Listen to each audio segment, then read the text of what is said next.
Lorsque tu arrives en France et en Europe en général, en provenance de l'Afrique, pour les études, il y a de fortes chances que ton intégration se fasse de façon souple. Tu es protégé à la fois socialement parce qu'il y a plein de démarches qui sont facilitées pour toi, mais aussi et surtout, tu as moins de chances d'être confronté à certains problèmes comme les problèmes de logement ou alors les arnaques. Tout simplement parce que les étudiants généralement sont logés. Il y a un système qui est mis en place pour aider les étudiants à s'installer, pour leur faciliter l'accès au logement.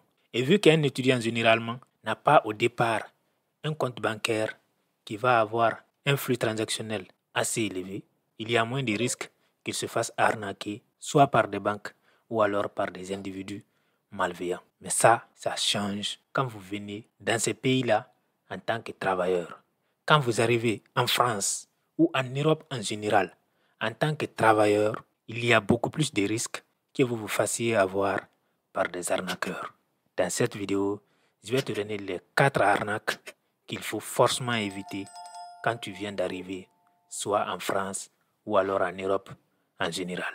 La première arnaque qui pourrait te tomber dessus en tant qu'étranger en France, ce sont des arnaques au logement. Les annonces de location, ça c'est la première chose. Ensuite, il y a les états des lieux, les garanties de logement.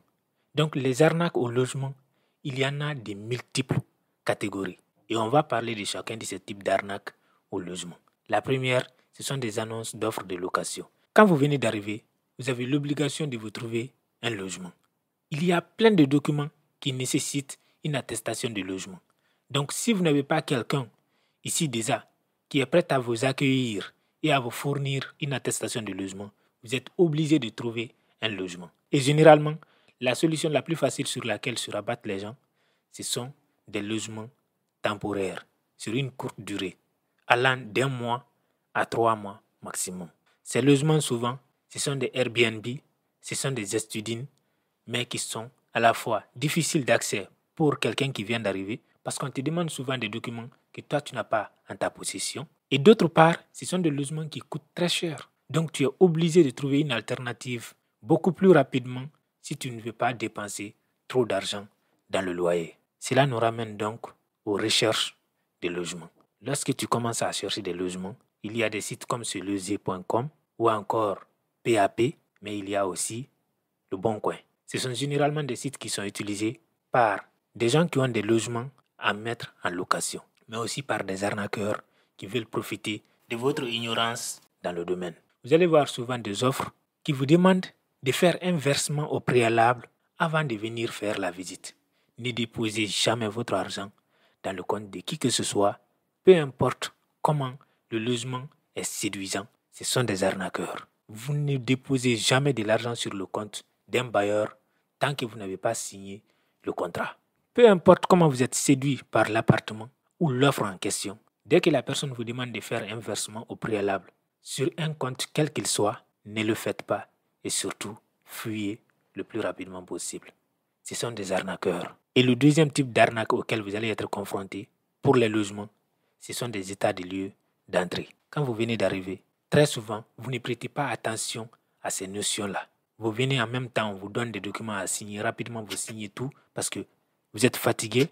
Vous ne savez pas comment ça fonctionne le système.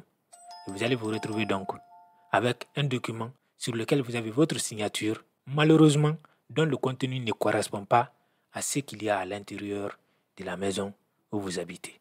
Le problème, c'est que le jour de votre sortie, c'est le document-là qui va faire foi. Tout ce qui est écrit ou décrit dans ce document, c'est ce qui va être vérifié dans la chambre. Vous devez donc faire très attention. Quand on dit par exemple que le lit est en bon état, vérifiez et assurez-vous qu'il n'y a pas de coins dans le lit là-bas qui sont détachés. Si on dit que la peinture est en bon état, si vous voyez quelque part que la peinture n'est pas bien ou alors il y a des taches, photographiez aussitôt et faites un retour par mail dès le jour ou le lendemain de votre rentrée dans la chambre. Parce que sinon, le jour de votre sortie, ce document-là que vous avez signé qui s'appelle État des lieux d'entrée va faire en sorte que votre bailleur bloque ou confisque tout simplement votre caution.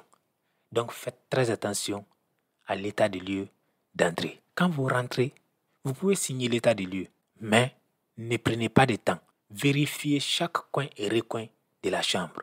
vérifiez tout ce qui est énuméré ou tout ce qui est décrit dans ce document dès le lendemain de votre arrivée dans la chambre. Notez tous les petits détails que vous allez remarquer et envoyez cela sous forme de mail à votre bailleur. Cela va vous éviter d'avoir des problèmes et surtout d'avoir des surprises lors de votre état de lieu de sortie. Le troisième et dernier type d'arnaque liée au logement, ce sont des garanties payantes. Normalement, il y a la garantie visale qui facilite aux étrangers qui viennent d'arriver en France d'avoir des logements. Parce qu'il faut savoir que pour avoir des logements en France, vous avez besoin de plusieurs documents. Et quand vous venez d'arriver, il est impossible d'avoir ces documents-là. Vous avez besoin de vos 3 derniers bulletins de paye, sauf que vous venez d'arriver, vous n'avez même pas encore 1 ou 2 bulletins de paye. Vous avez besoin des avis d'imposition que vous ne pourrez avoir que 1 an après votre arrivée en France. Vous avez besoin des quittances de loyer, c'est-à-dire que vous cherchez votre premier logement et on vous demande déjà des preuves de votre résidence dans votre ancien logement. Donc, ce sont des documents que vous ne pouvez pas avoir. Pour pallier alors à l'absence de ces documents, votre bailleur peut exiger de vous des garanties. Soit une personne peut se porter garant pour vous et fournir à votre place tous les documents requis pour l'acquisition du logement. Ou alors, vous pouvez aussi faire recours aux services ou aux entreprises de garantie. Il y a la garantie visale qui est mise en place par le gouvernement qui assure généralement à tous les employés qui viennent d'arriver en France d'avoir une garantie auprès des bailleurs. Mais très généralement, il y a des entreprises qui refusent la garantie visale. Ils vont vous obliger à payer des garanties payantes. Ces garanties-là sont souvent fournies par des entreprises qui sont en collaboration avec ces entreprises de location.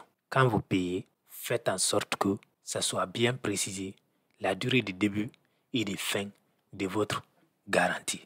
Parce que sinon, vous allez vous faire arnaquer par ces gens-là. À la fin de votre contrat, assurez-vous d'annuler le renouvellement automatique. Sinon, ces entreprises vont facilement renouveler de façon automatique votre séjour. Pour eux, tant que vous n'avez pas annulé vous-même, ils continuent de vous débiter. Et autre chose que vous devez éviter, c'est de dépasser la durée de votre séjour. Si la durée de votre séjour arrive à sa fin, assurez-vous d'être en possession de tous les documents nécessaires, vos quittances de loyer et ainsi de suite à temps. Si vous n'avez pas ces documents-là, envoyez des mails. Ces mails-là vont être la preuve que c'est plutôt votre bailleur qui n'a pas fait son devoir. Parce que si vous arrivez à la fin de votre contrat, mais que vous n'avez toujours pas trouvé un autre endroit où vous allez loger, ils vont vous obliger à signer un autre contrat.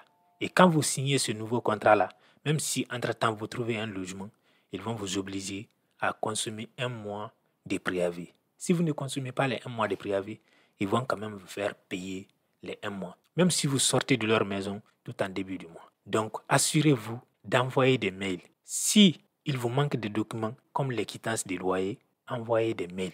Exigez d'eux qu'ils vous livrent ces documents à temps et évitez de signer des contrats que vous n'avez pas envie de consommer. Assurez-vous que tous vos échanges avec votre bailleur se passeront par mail, jamais par des appels téléphoniques. Un appel téléphonique n'est pas une preuve, mais des échanges de mails constituent des preuves solides que vous pouvez présenter si jamais il y a des litiges. La deuxième catégorie d'arnaques que vous devez éviter, ce sont des arnaques téléphoniques ou par email.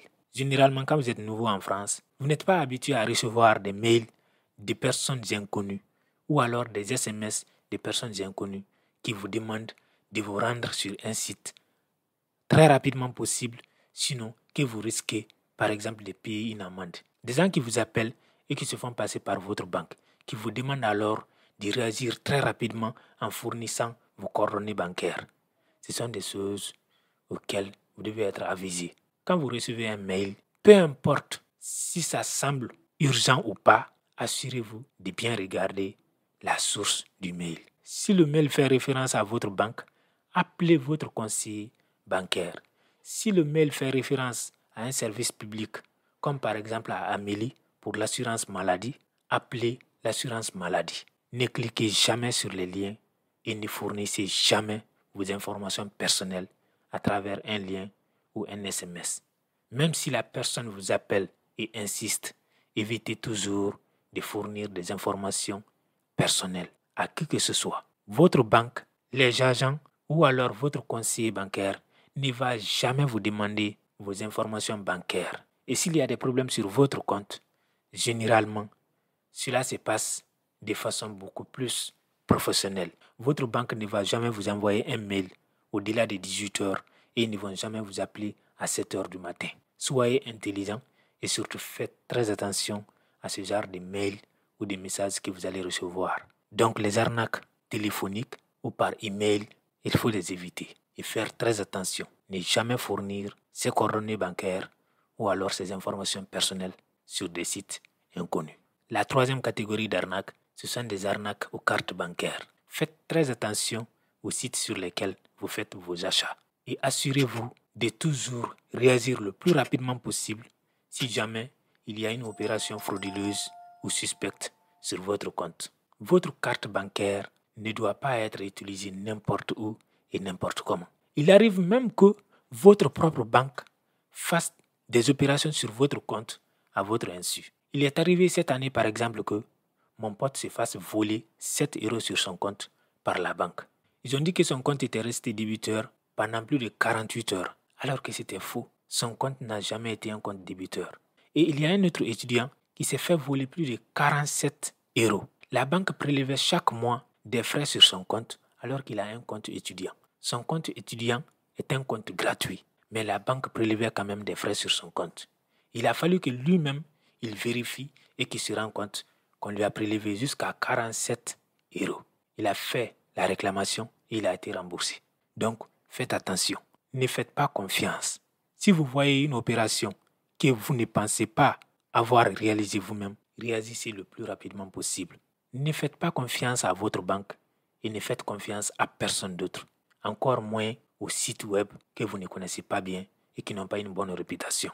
La quatrième et dernière catégorie d'arnaques que vous devez éviter, ce sont des arnaques au service public. Que ce soit votre compte de formation ou encore votre compte Amélie, il y a souvent des mails en rapport avec ces services-là. Des arnaqueurs vont se faire passer par des agents de ces services publics-là pour vous appeler ou vous envoyer des mails. Ils vont vous demander de réagir très rapidement, sinon votre compte sera bloqué. Ils vont vous dire de fournir des informations, sinon votre carte vitale va expirer. Ou alors qu'il y a des opérations suspectes. Bref, ils passeront par tous les moyens pour vous faire croire que vous avez besoin de fournir des informations pour vérifier ou alors pour réinitialiser votre mot de passe. Ce genre de mail vise à vous embrouiller et à vous pousser à aller sur des sites frauduleux. Les services publics ne vous envoient pas des mails de cette façon. Ils ne vous demandent pas de réagir tout de suite en fournissant vos informations. Généralement, ils vous envoient des mails en vous disant de vous rendre sur votre compte et de faire quelque chose. Ils ne vous envoient pas des liens pour vous demander de cliquer sur ces liens, non. Ils vous envoient un mail et quand vous lisez dans le mail, soit vous saurez c'est quoi le souci, s'il y a un souci, soit alors ils vont vous dire qu'une notification a été envoyée sur votre compte. Et c'est quand vous vous rendez sur votre compte que vous cliquez sur la notification pour lire ce qu'il y a à faire. Donc faites très attention à ce genre de choses. Quand vous recevez un SMS, vérifiez le numéro qui vous envoie cet SMS. Est-ce que c'est un numéro que vous reconnaissez? Sinon, cherchez ce numéro-là sur l'Internet. Généralement, si vous associez le numéro au message que vous avez reçu dans le numéro, vous allez voir que si c'est une arnaque, quelqu'un d'autre a déjà reçu ce même type de message et vous allez voir tous les détails nécessaires. Quand vous recevez un mail, lisez bien la source du mail. Assurez-vous que vous ne cliquez pas sur les liens au hasard et faites attention à tout ce qui concerne les opérations et les mouvements sur votre compte. Cette vidéo arrive à sa fin. Si vous avez aimé, likez, abonnez-vous et laissez votre opinion dans les commentaires.